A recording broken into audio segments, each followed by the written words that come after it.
Esto es La Cloaca, edición Bogotá, con Artur Gómez. La Cloaca, Bogotá. Primera vez en la historia de Colombia que no hay ministros recomendados por los de siempre. No hay amiguismo o cualquier otra práctica de aquellas que repudia el ciudadano y que tanto daño le han hecho a Colombia a lo largo de su historia. Paola Holguín, ministra de Cultura. Asume la cartera de Cultura generando un rechazo en todo el país, especialmente en el sector artístico. Holguín es hija de uno de los principales testaferros de Pablo Escobar, quien llegó al poder de la mano de Álvaro Uribe Vélez cuando ese era presidente para que trabajara con José Obdulio Gaviria, primo hermano del narcotraficante.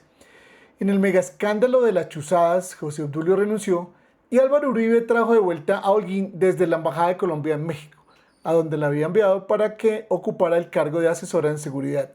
Su constante apología a la violencia y a armar a la población civil de derecha para defenderse de fuerzas de la izquierda ha quedado plasmada en varias intervenciones, tanto en el Congreso, donde fue senadora durante 3 periodos consecutivos, como en intervenciones públicas. Para empezar a armar grupos, para que empecemos a hacer campañas. Los ciudadanos somos los que nos vamos a tener que organizar y que levantar y que frentear y salir a la calle a demostrar de qué lado estamos. Durante el estallido social en el 2021, Holguín hizo una intervención en la Comisión Segunda del Senado que para muchos fue una apología a la violencia de Estado y una burla para los manifestantes que fueron atacados por el entonces SMAT. Por sus bloqueos, no engañen más y no engañen a los colombianos y no engañen a la comunidad internacional y dejen de estar llorando por un solo ojo. Es frustrante como el gobierno nos matan. Y dejen de estar llorando por un solo ojo. Su tono burlón y sarcástico cuando se le pregunta por el pasado narcotraficante de su padre está en la memoria de los colombianos. Su defensa es la misma de muchos familiares de mafiosos y políticos corruptos, como en este caso, que le vendieron la narrativa al país de que los delitos de sangre no existen. Pero sí se heredan los beneficios de origen ilícito como capitales, influencias y redes de poder, especialmente este último, el cual ella ha explotado al máximo. Y otra cosa, yo le quiero recordar algo a los televidentes y a los colombianos. El delito de sangre no existe. En los ámbitos ético, social y político no se cuestiona la pureza de la sangre, sino la legitimidad y procedencia de la fortuna o los privilegios acumulados mediante el crimen, lo que inhabilita a herederos de la mafia como ella para exigir una confianza pública automática o evadir el escrutinio ético de la sociedad. No se cuestiona su sangre, aunque se debería. Se cuestiona el provecho y la impunidad que le ha dado a Paola Holguín la fortuna de un crimen. Elsa Noguera, ministra de Transporte.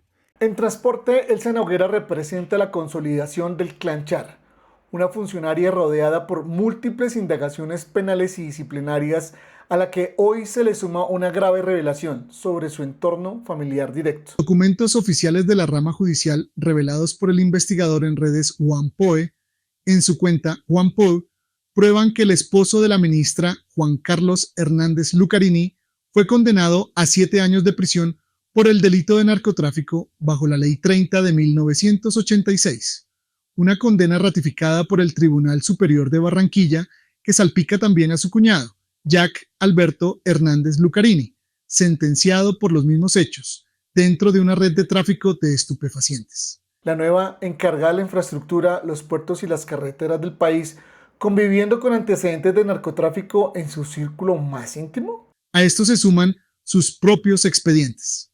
Durante 10 años, la Fiscalía la investigó por expedir por decreto un plan de ordenamiento territorial a la medida de constructores.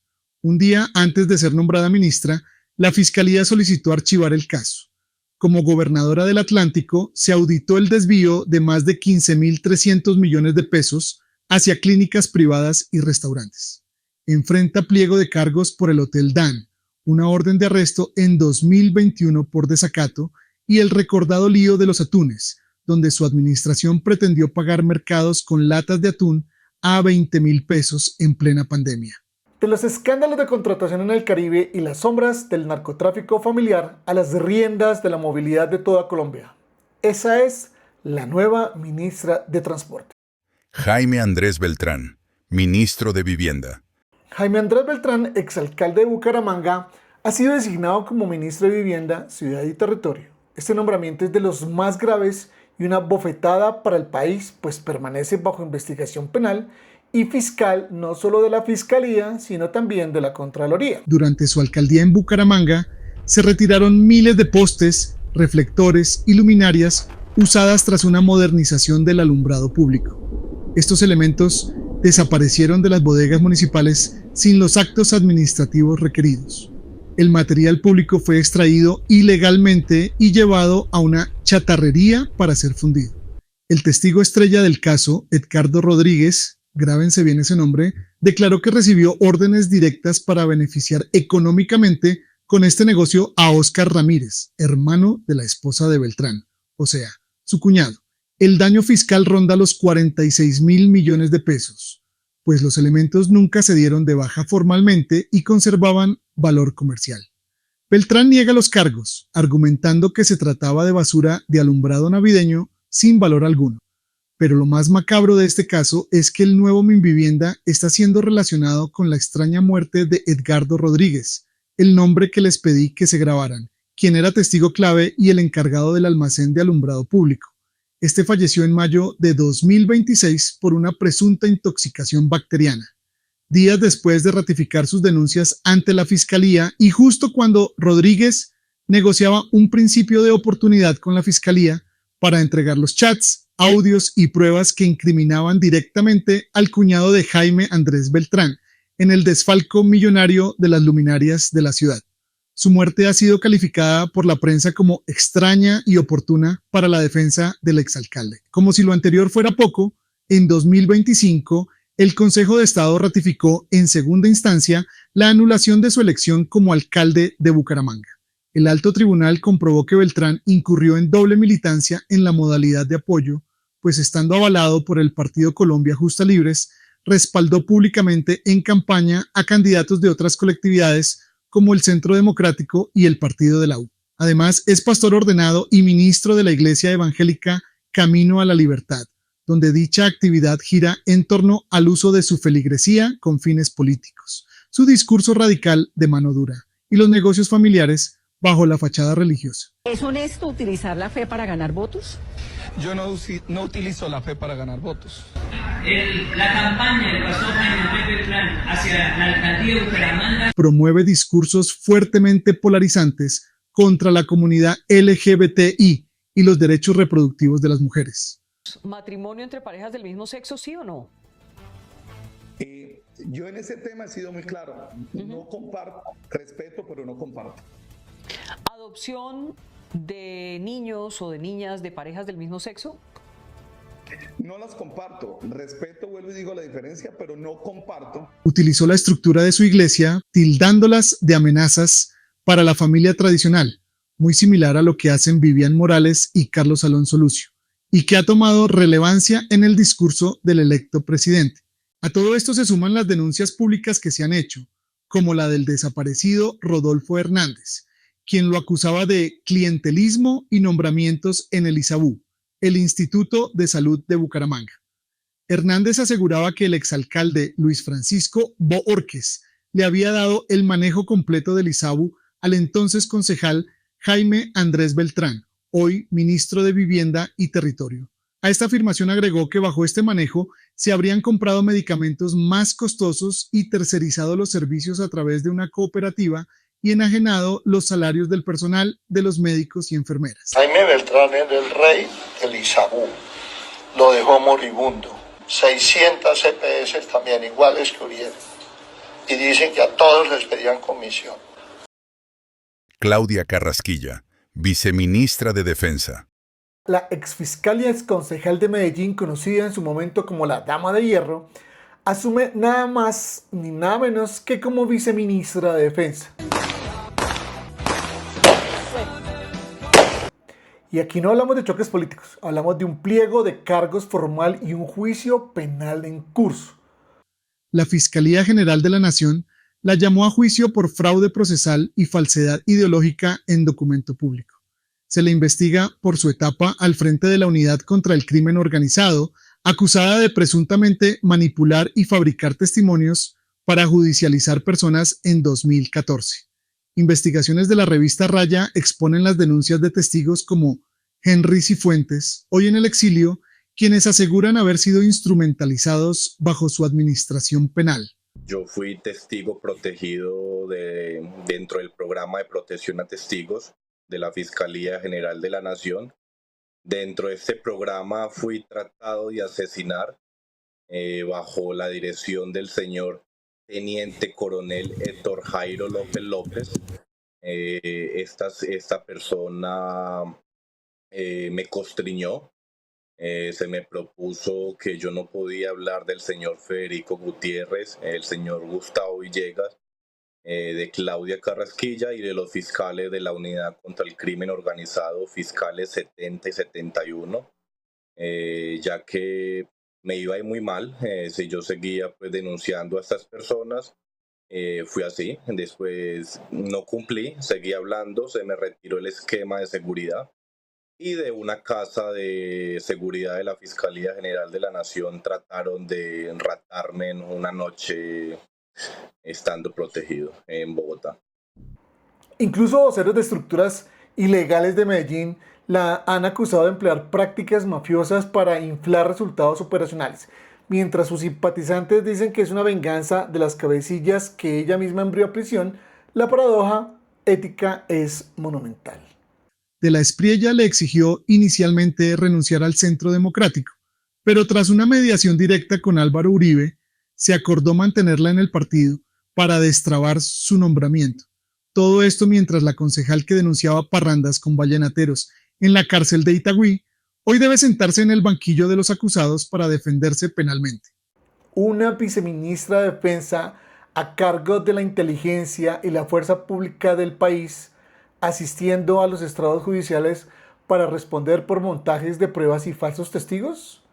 Ese es el rasero del nuevo Ejecutivo. Omar Bula Escobar, canciller. Omar Bula en la Cancillería representa un giro drástico en la diplomacia colombiana, alineado con corrientes de extrema derecha internacional y la agenda MAGA estadounidense. Su nombramiento enciende alarmas en el cuerpo diplomático de carrera por el riesgo de aislamiento multilateral. Ya vimos que esta semana el presidente electo declaró su intención de sacar a Colombia de la ruta de la seda, convenio de comercio con China, y se rumorea que Bula estuvo detrás de esto. Sin embargo, todo esto se alinea con la polémica ciudadanía estadounidense de Abelardo de la Espriella. También es un conspiracionista que cree que George Soros maneja los hilos del mundo y tiene sus intereses creados en Sudamérica y especialmente en Colombia. Niega el cambio climático y, además, es antivacunas, dando a entender que el COVID-19 fue una pandemia creada por China para burlarse de Donald Trump. Iván Cancino, ministro de Justicia. Llegamos a uno de los nombramientos más controversiales del gabinete, el abogado penalista Iván Cancino al frente del Ministerio de Justicia. Es conocido en redes sociales como el Dr. Churrias, por su estrategia de presentar constantes excusas médicas o recurrir a aplazamientos por imprevistos de salud para dilatar los procesos judiciales de sus clientes. Sectores críticos y de oposición usan este remoquete para señalar que Cancino recurre sistemáticamente a jugaditas y vericuetos legales con el fin de buscar siempre el vencimiento de términos. El doctor Cancino es conocido no precisamente por la profundidad de sus argumentos jurídicos, sino por la habilidad que tiene para lograr vencimientos de términos. Ha sido defensor estelar de figuras salpicadas en los mayores escándalos de corrupción del país, como el caso Odebrecht y el de Carlos Matos. Pero lo más controversial es que es el abogado defensor de Diego Cadena, el llamado abogánster de Álvaro Uribe. La pregunta es, ¿usted presentó a los testigos? Escucha. ¿Usted presentó estos testigos ante los procesos que se estaban tramitando? Sí, señor. ¿Todos? No, algunos. De la misma me escucha la pregunta, hombre. Que si yo presenté a los testigos... La pregunta es, ¿usted presentó a los testigos? Escucha. No, señor. Si quiere, como recomendación. Sí. Cuando usted tenga Puedo pedir un espacio.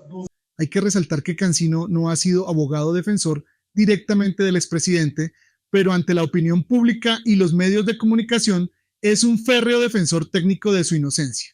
Falta ver ahora como ministro de Justicia cómo reacciona ahora que la Fiscalía General de la Nación abrió una investigación formal y citó a indagatoria a Uribe por su presunta responsabilidad en las masacres de El Aro y La Granja. El doctor Mario Guarán, que me nombró fiscal delegado ante el tribunal de los más jóvenes que ha existido, tenía 28 años, le dije, yo me voy a meter en preso. Me dijo, ¿por qué? Porque yo fundé la Unidad de Justicia y Paz con Daisy Jaramillo y Luis González. Pero a mí me ponían el expediente de un paramilitar y yo lo leyera a ver cómo lo sacaba.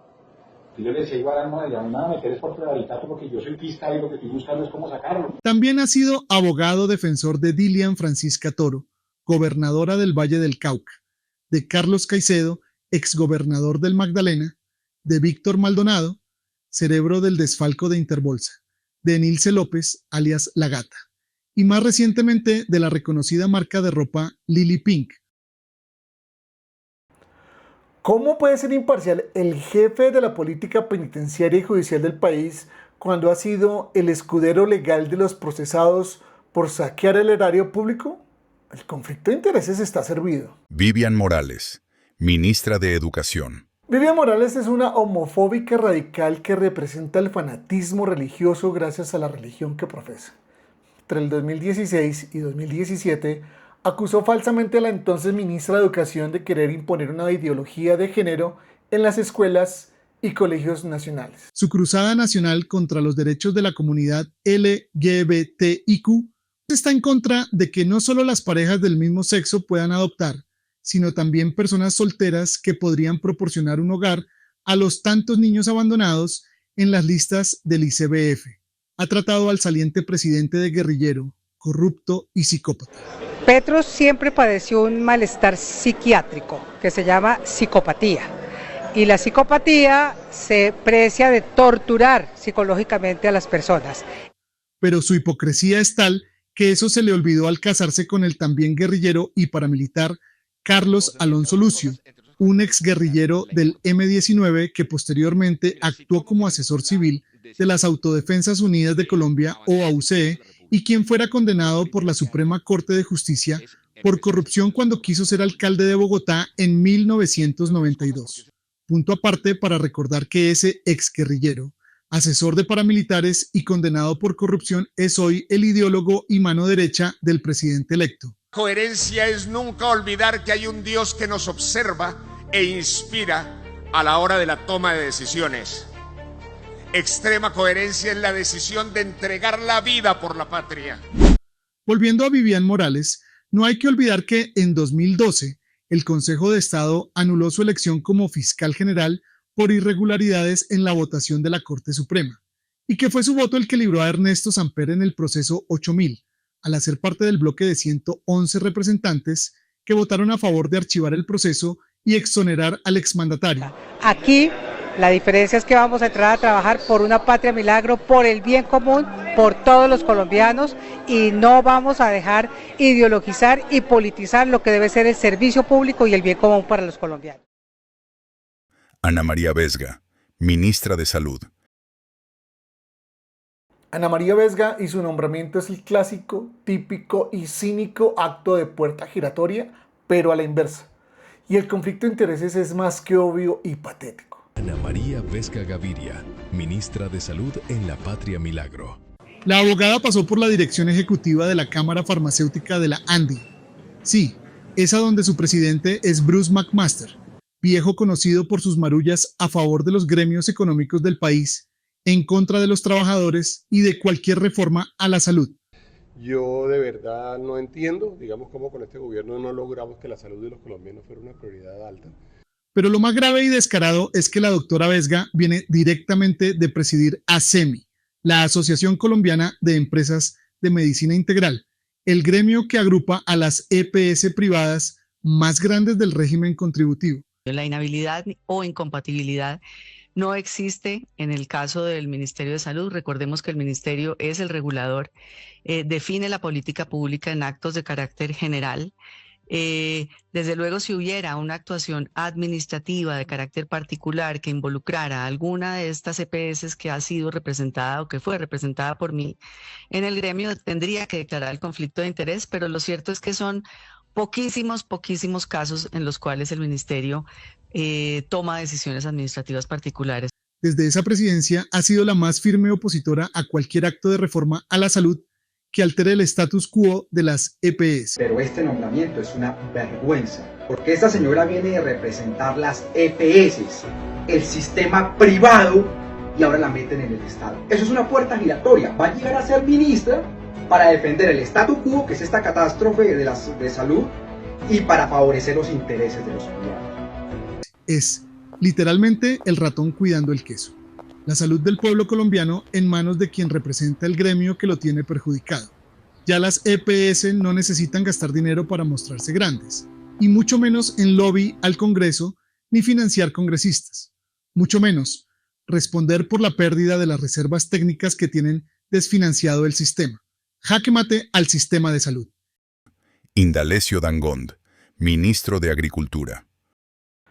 En el Ministerio de Agricultura asume Indalecio Dangond Vaquero, un hombre con más de 30 años de experiencia técnica en finanzas rurales, pero cuya llegada destapó un tenso debate ético y ambiental revelado por el periodismo de investigación. Como lo reveló el periodista Daniel Coronel en su columna El estructurador para los Danieles, Dangond no construyó su carrera en el campo de la pequeña agricultura, sino en la estructuración de créditos de gran escala para la gran agroindustria desde entidades como Finagro, Fedepalma y la banca privada. El entramado detrás del beneficio se destapó como Juan José Lafaurí, el hijo de la entonces senadora María Fernanda Cabal y del actual presidente de Fedegan, José Félix Lafaurí, terminó aplicando a un subsidio o crédito de fomento y al incentivo a la capitalización rural, haciéndose pasar por un pequeño productor. ¿Quién movió los hilos? Indalecio Dangond, el ahora ministro de Agricultura. Su empresa Open Loans fue la encargada de estructurar y darle luz verde al crédito por 400 millones de pesos, supuestamente destinado a un cultivo de palma de aceite. Pero la auditoría encendió las alarmas. El predio no era de un campesino, pertenece a la sociedad familiar latifundista Lafaurí Cabalsas de la familia multimillonaria Lafaurí Cabal. Estos pactaron el crédito para pagarse en 36 meses, sabiendo que la palma tarda más de 4 años en producir un solo peso. Un descalce financiero insalvable. En resumen, usaron la firma del estructurador para desviar subsidios del Estado pensados para campesinos vulnerables, directo a los bolsillos de una familia terrateniente multimillonaria. Como quien dice, los contribuyentes colombianos le regalamos 400 millones de pesos al hijo mayor de María Fernanda Cabal, quien mandaba a los colombianos a estudiar y a trabajar porque son vagos. Poco pueden esperar los colombianos de este democratizador que se ganó una plata avalando que le entregaran a un terrateniente las subvenciones que por ley le corresponden a un campesino necesitado. Dangond es medio hermano del empresario palmicultor Silvestre Dangond Lacouture, uno de los polémicos beneficiarios de los subsidios de agroingreso seguro en el gobierno Uribe. Un antecedente que enciende las alarmas por el riesgo de que la distribución de créditos e incentivos Fomento vuelva a favorecer a los grandes conglomerados agroindustriales. El engranaje perfecto del nuevo gobierno, un estructurador financiero alineado con el extractivismo y enfrentado a la reforma agraria campesina. Fabio Arjona, ministro del Medio Ambiente y Desarrollo Sostenible. En el Ministerio de Ambiente y Desarrollo Sostenible se consuma el desmonte de la protección ecológica bajo el eufemismo técnico del ambientalismo responsable. La llegada de Fabio Arjona hincapié no es más que la puerta de entrada para dos de las mayores amenazas ambientales del país: el regreso del fracturamiento hidráulico o fracking y la reactivación del apetito minero sobre el páramo de Santurbán. Desde su designación por Abelardo de la Espriella, Arjona fijó la polémica postura oficial: abrirle las puertas al fracturamiento hidráulico en Colombia bajo el rótulo de fracking responsable. El ministro sostiene que no existen barreras tecnológicas insalvables para aplicar esta práctica, defendiéndola como una urgencia para la seguridad energética y prometiendo tecnologías de reciclaje de agua y restricciones territoriales. Pero la ciencia independiente y las organizaciones ambientales lo dicen sin rodeos. No existe un consenso técnico ni científico que avale un fracking 100% sustentable. El término fracking responsable es un eslogan político y comercial, no es una categoría ecológica. Pero la literatura científica internacional y organizaciones como la World Wildlife Fund, Fondo Mundial para la Naturaleza, contradicen al nuevo ministro y advierten sobre los riesgos intrínsecos, pues estos no se eliminan, solo se maquillan. Un solo pozo demanda entre 9 y 30 millones de litros de agua que regresan a la superficie contaminados con metales pesados y elementos radiactivos.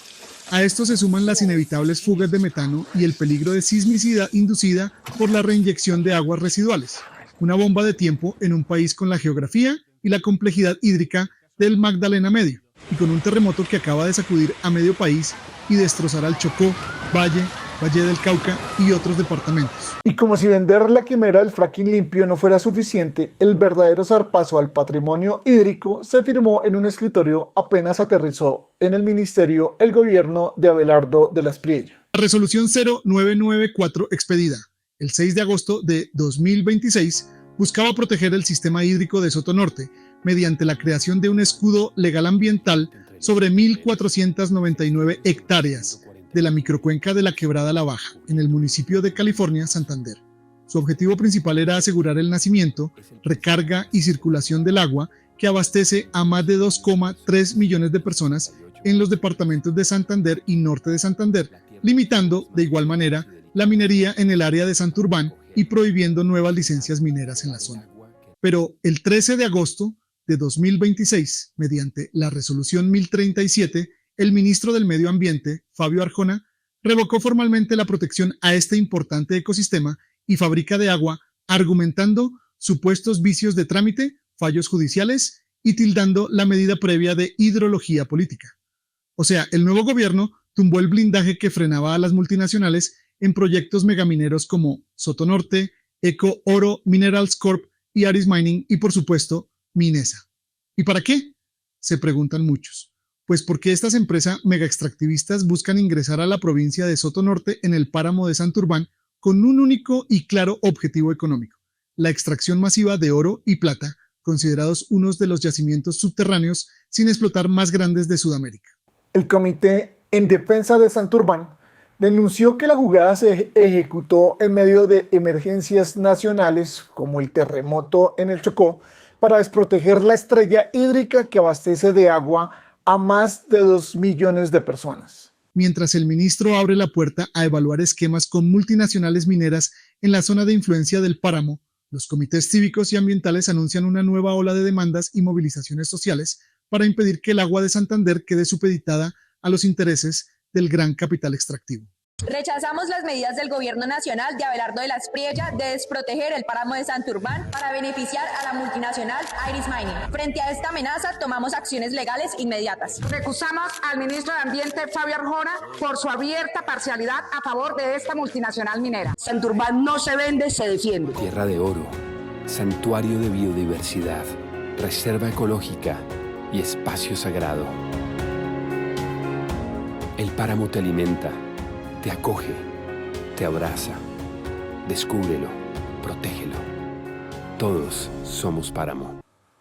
Un ministro de Ambiente que le vende al país el cuento chino del fracking responsable mientras firma la desprotección de Santurbán. La entrega de los recursos naturales al mejor postor. Esa es la sostenibilidad del nuevo gobierno. Mauricio Gómez Amín, ministro de Comercio.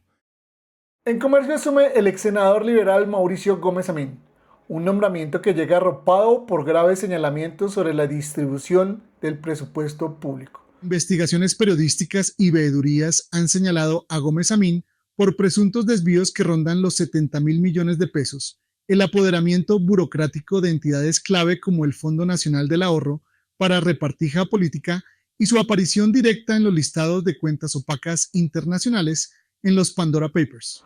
Un ministro al frente del comercio y la atracción de inversiones del país con cuestionamientos por presunto desvío de recursos y cuentas en paraísos fiscales. La ética pública queda bajo sospecha. Jorge Eduardo Mora, ministro de Defensa. En septiembre de 2021, mientras comandaba la División de Fuerzas Especiales del Ejército, 7 suboficiales y un oficial lo acusaron de exigir cuotas mensuales de viáticos falsificados. Sumas de entre 5 y 10 millones de pesos supuestamente terminaban en sus manos o cuentas aliadas, pero la justicia concluyó que todo fue un montaje judicial estructurado para encubrir una red de corrupción interna y, en mayo de 2026, fue declarado inocente. Pasó al retiro en el 2022 afectado por este escándalo y por serios indicios de violaciones a los derechos humanos mientras fue comandante de la 8ª División del Ejército.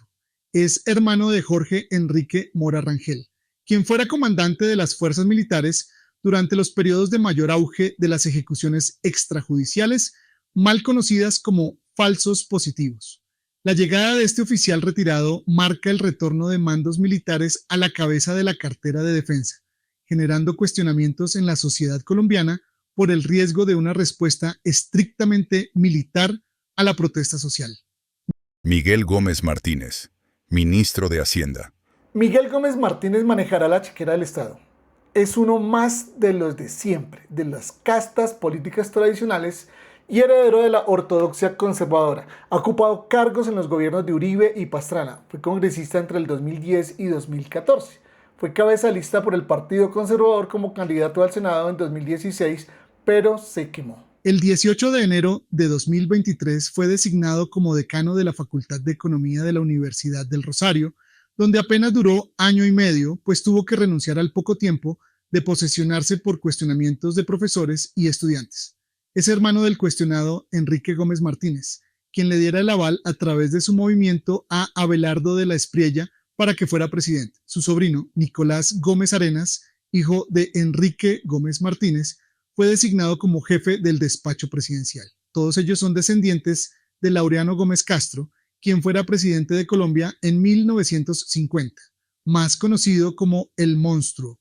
Sus lemas de sangre y fuego contra el Partido Liberal y hacer invivible la República Liberal dieron origen a los grupos llamados los Chulavitas y los Pájaros, y a un periodo que pasó a la historia como el de la violencia, donde resultaron asesinadas más de 200.000 personas. Laureano Gómez, exiliado, y Alberto Lleras Camargo pactaron una tregua llamada Frente Nacional, que no fue más que la repartición del poder en turnos de 4 años que hasta hoy existe disfrazada de democracia. Este roscograma familiar ha despertado fuertes debates y cuestionamientos en todo el país, pues es una preocupante concentración de poder entre el Ministerio de Hacienda, la Jefatura de Despacho Presidencial y la dirección de los debates constitucionales en el Congreso. Y que se vuelvan a presentar hechos de violencia impulsados por los Gómez como lo hizo el abuelo, recalcando la promesa en campaña del hoy presidente de destripar a la izquierda. Rodrigo Lara Restrepo, ministro del Interior. Rodrigo Lara Restrepo asume la jefatura política del Estado y la relación con el Congreso. Es que el ministro de Justicia le ha mentido al país aproximadamente 6 veces. Hay investigaciones en los Estados Unidos sobre actuaciones delictivas del suplente del doctor. Le mintió al país cuando dijo que Pablo Escobar tenía antecedentes penales en el gobierno de los Estados Unidos. Es víctima de la violencia de los 80, pues su papá, el ministro Rodrigo Lara Bonilla, fue asesinado por el cartel de Medellín. La embajada parece que le ofreció un carro blindado, pero pues él le dijo que no podía aceptarle un carro blindado a una potencia extranjera, que se lo tenía que ofrecer el Estado colombiano. Rodrigo había destapado oscuros secretos con las avionetas de Tranquilandia y eso lo ponía en alto peligro. Pero hoy su hijo comparte amanteles con el Centro Democrático, cuyo fundador ha sido nombrado en varias investigaciones sobre licencias de aviación otorgadas en esa época. ¿Rodrigo Lara? Sí. Protagonista de varios actos bochornosos, como cuando, bajo los efectos del alcohol, agredió a un vigilante en Corferias. ¡Rodrigo! No. ¡Rodrigo! A Rodrigo el Happy Lara, como también se le conoce a raíz de esa bochornosa pelea con el guarda de seguridad y en alusión al famoso boxeador de los 80, Happy Lora, ha sido acusado por venta de avales. Su relación con esta polémica se remonta a 2015, cuando asumió la dirección del Partido Cambio Radical tras la renuncia de Carlos Fernando Galán. Galán cuestionó a Lara Restrepo sobre respaldos a políticos controvertidos en regiones como La Guajira y Antioquia. Lara se defendió indicando que el sistema descentralizado de entrega de avales venía de la dirección anterior y servía para eludir responsabilidades. Varios sectores criticaron la entrega de avales a figuras como Oneida Pinto, Enrique Peñalosa, al asesino Kiko Gómez, a los cuestionados concejales de Bogotá Edison Julián Forero, conocido como Fuchi, y a Ángelo Schiavenato. Ministra del Trabajo, Natalia López Fuentes. La ministra de Trabajo del gobierno de Abelardo de la Espriella es Natalia López Fuentes. En su primera semana de trabajo, da el primer zarpazo directo a las garantías de los trabajadores, pues derogó 11 circulares administrativas que favorecían a los trabajadores colombianos. La eliminación de estas directrices no solo desmantela filtros de control esenciales, sino que incrementa el margen discrecional de los inspectores frente a despidos y reclamaciones, abriendo la puerta a decisiones arbitrarias y favoritismos institucionales. Sindicatos y sectores de oposición denuncian que la medida disfraza de modernización laboral una política de precarización. Su nombramiento se da por sus cercanías con clanes tradicionales de Córdoba que apoyaron la candidatura de Abelardo de la Espriella. También como el pago político al movimiento Creemos de Fico Gutiérrez, pues López Fuentes aspiró a ser senadora, pero se quemó. La política laboral del país está en manos de un perfil con trayectoria regional y académica, pero sin experiencia en el Ejecutivo Nacional. Desafortunadamente, los más afectados con estas medidas son las miles de mujeres que viven de limpiar casas y apartamentos, pero sobre todo el personal de seguridad y vigilancia que cuidan conjuntos residenciales, empresas, fábricas y centros comerciales a lo ancho y largo del país, y quienes en su gran mayoría son veteranos de guerra y reservistas de primera línea que prestaron su servicio al país. Como siempre, los más pobres y la clase obrera son quienes pagan las consecuencias. Juliana Gutiérrez Zuluaga, ministra del Deporte. En la cartera del deporte se confirma la llegada de Juliana Gutiérrez Zuluaga, una designación que, más allá del perfil administrativo, representa una cuota de poder e intercambio político directo. Juliana Gutiérrez es hermana directa del actual alcalde de Medellín, Federico Gutiérrez.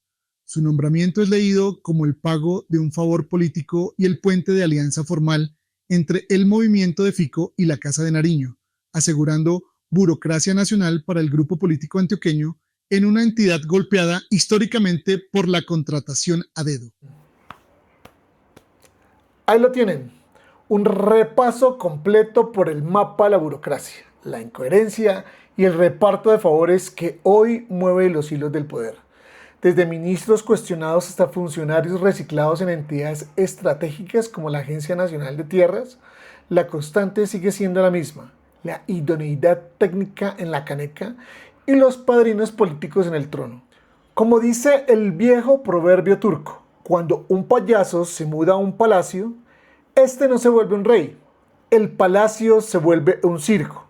Así abran sucursales en Cali y en Barranquilla.